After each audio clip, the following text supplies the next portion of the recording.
You're here, which means that you've found Spirit Crumbs, leading you to your inner light worker.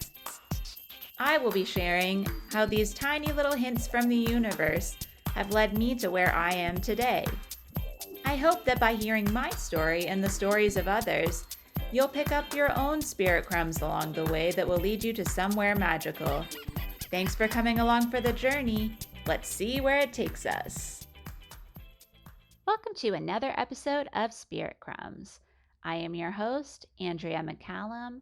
I am an intuitive oracle card reader and energy healer. Today we continue on with the chakras, and this week we are at the solar plexus. This is located at the center where your stomach meets your rib cage, around that area. And it is in control of your stomach, intestines, gallbladder, liver, pancreas, and spleen, and is often connected to your digestion, as I mentioned in the sacral episode. In our lives, this shows up as personal power, willpower and motivation, courage, our mental state. It's, as we say, the gut is the mind of the body. It's the same with the solar plexus. So this is connected to a lot of what happens in our brains. It's also connected to our confidence, our identity, our competition, and our purpose.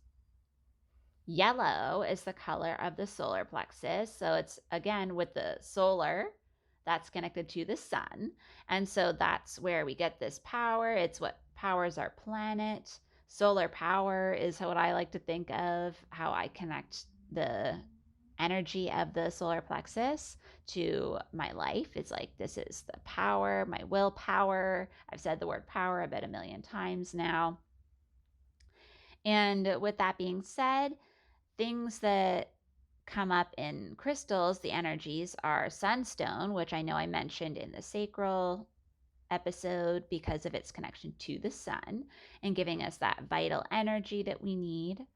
Citrine is connected to this chakra, yellow jasper, pyrite, amber, yellow topaz, and tiger's eye again, because this is very much around our power and motivation and manifestation.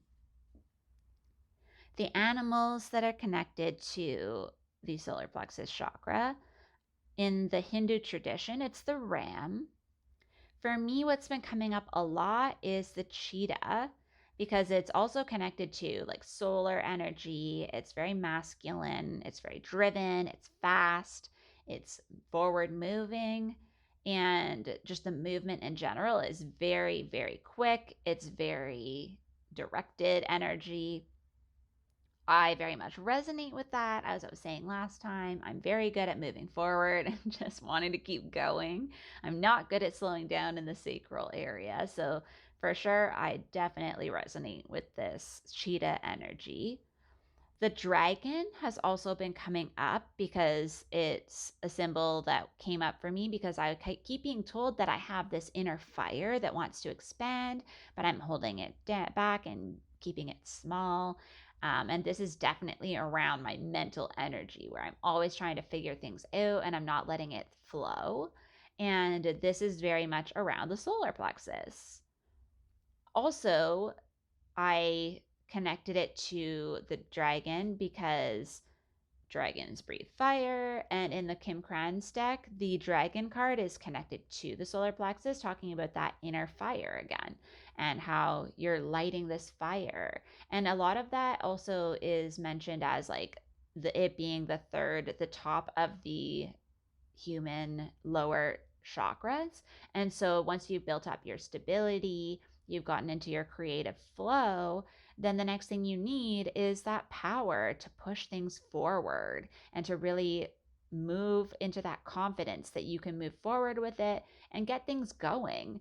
And that's where I feel I'm at that point now where I kind of have an idea of like the creative flow that I'm getting into now and what the creative projects are. And now I just need to start moving forward, but I need to connect that sacral feminine flow with the masculine and find a way to balance that so that I'm able to have all of my lower chakras in balance.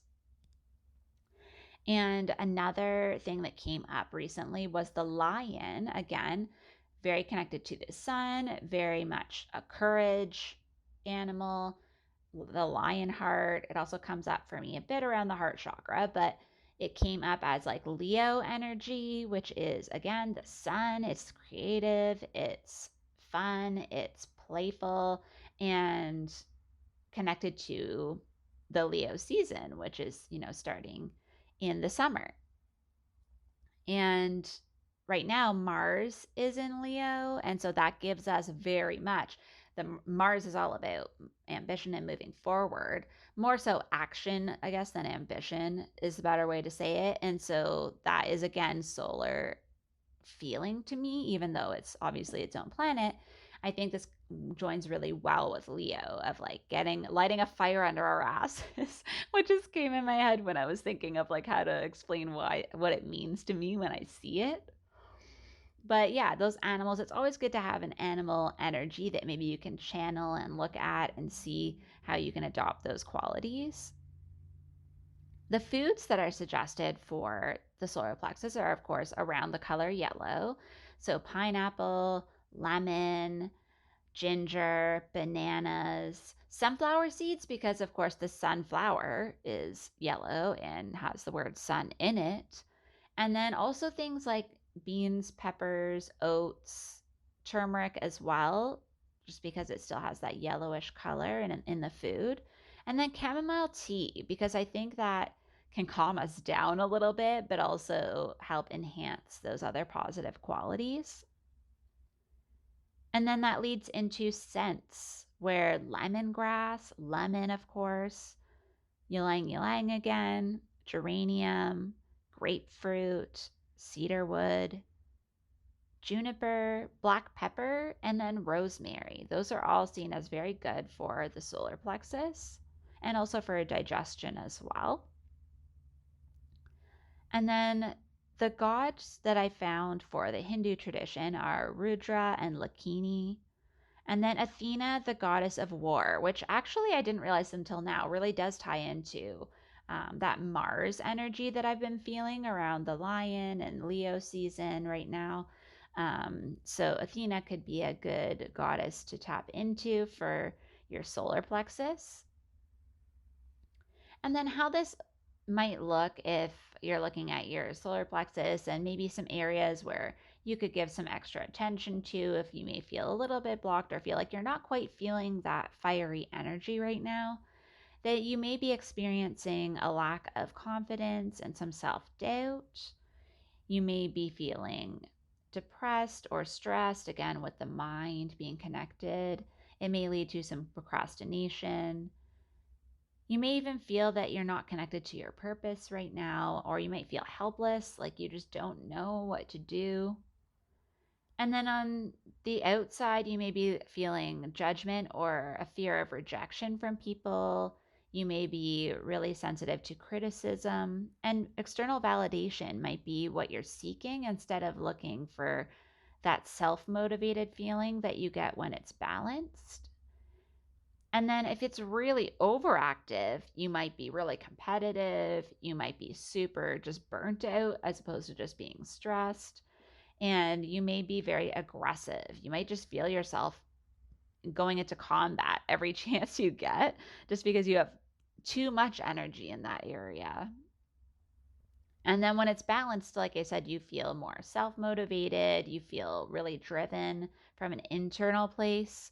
And that comes from confidence, but also being humble, not being too overactive or overconfident. It means that you are able to have a clear mind when you're making decisions, and you can make decisions because you're feeling very sure of who you are and what your purpose is. You're happy and outgoing, and you're able to commit to things because you know that you'll be able to see them through, and you can really feel into what feels good for you. And then, of course, like I always say, how do I get from blocked to balanced? There's some healing things that you can do to try and tap into that balanced energy that we've all experienced at some point. And one of the things that came up for me that I did a post on my Concrete and Crystals Instagram was power poses, where you can stand with your hands on your hips like a superhero and just hold that pose and really feel what it would feel like to be a superhero in that moment. This can be really great if you're just starting to build up your confidence. And so you could do this for work, for when you have to have a difficult conversation, when you're meeting people for the first time, any of the times when you feel yourself getting back into that lack of confidence or self doubt, you can really start to physically try to embody what it would feel like to have more confidence as you're in the process of gaining the confidence from the inside. Setting small goals and then celebrating your progress can be really great for building your confidence in yourself. And it's also a way of getting to the finish line, which I feel like is something that is very connected to the solar plexus. It's like around achievements and results. And this can go too far in the direction where I think I get sometimes, where it's like the overachiever. And so, really celebrating small wins can really help you to stay in that humble feeling that I mentioned, being connected to the confidence, where it's a confidence where you know you can do something, but you don't have to do all the things to the extreme. It's just knowing that every time you complete a goal that you set for yourself, that is something to celebrate.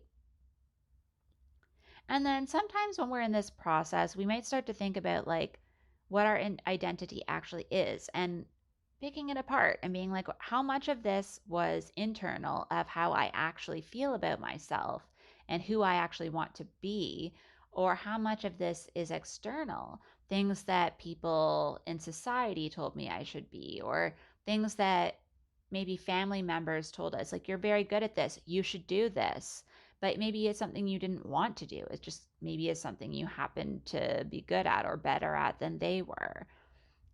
Really looking at what lights you up from the inside, going back to that inner flame that I was talking about.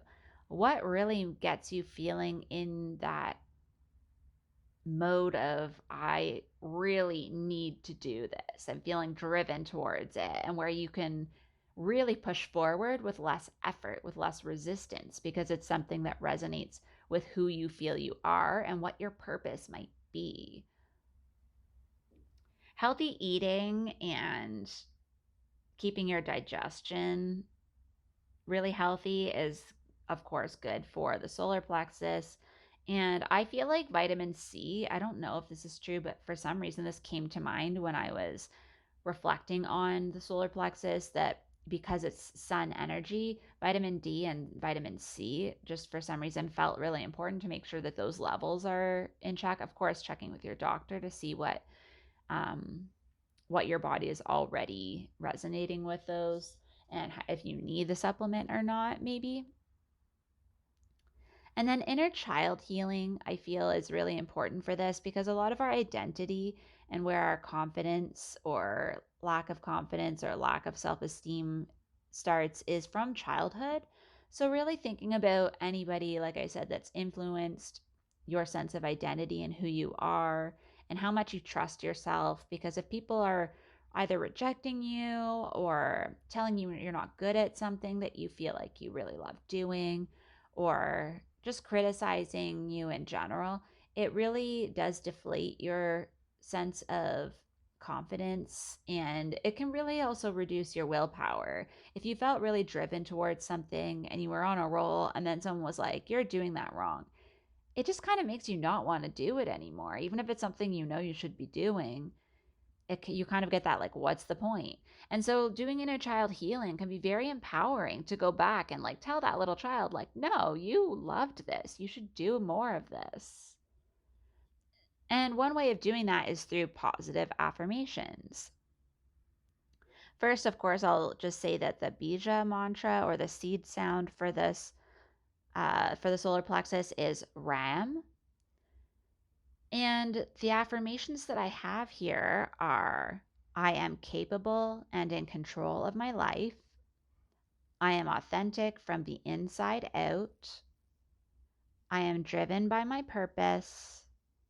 I am powerful and I am enough.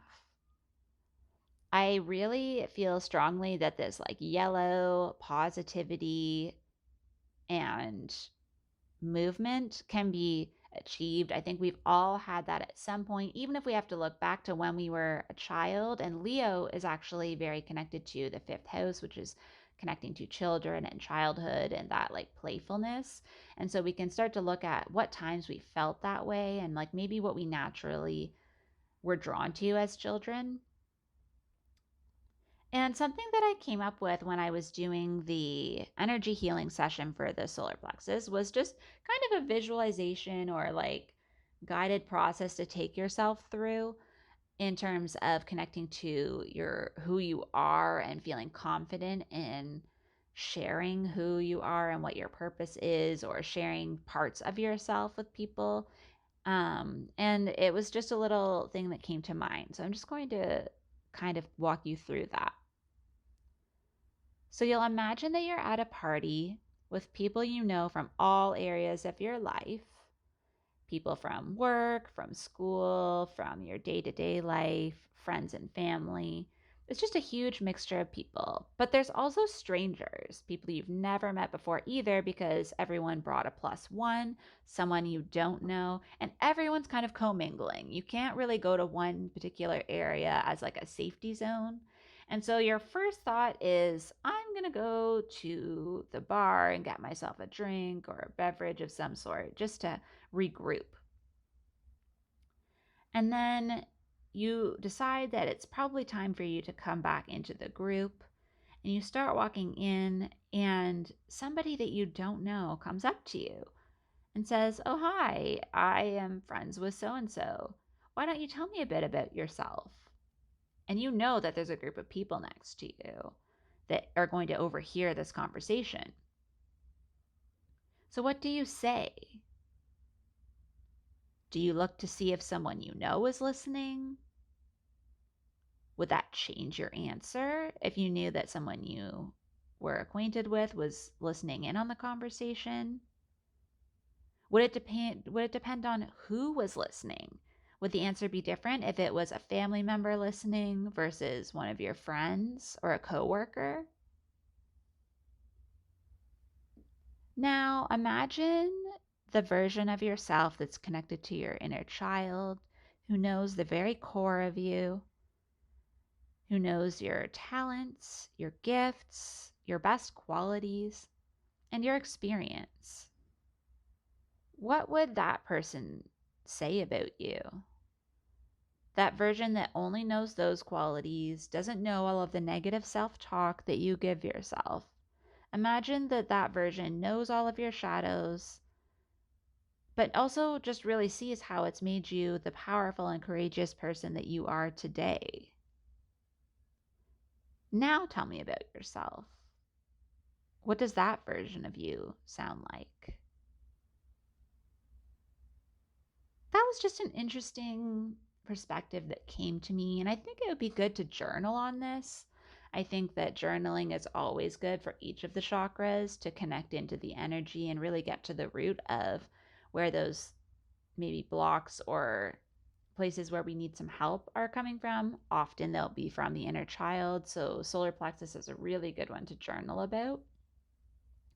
And I'm so excited for you to hear my interview with Michelle. I love her energy. She just has a yellow energy every time I think about her, and I know you're going to love that episode.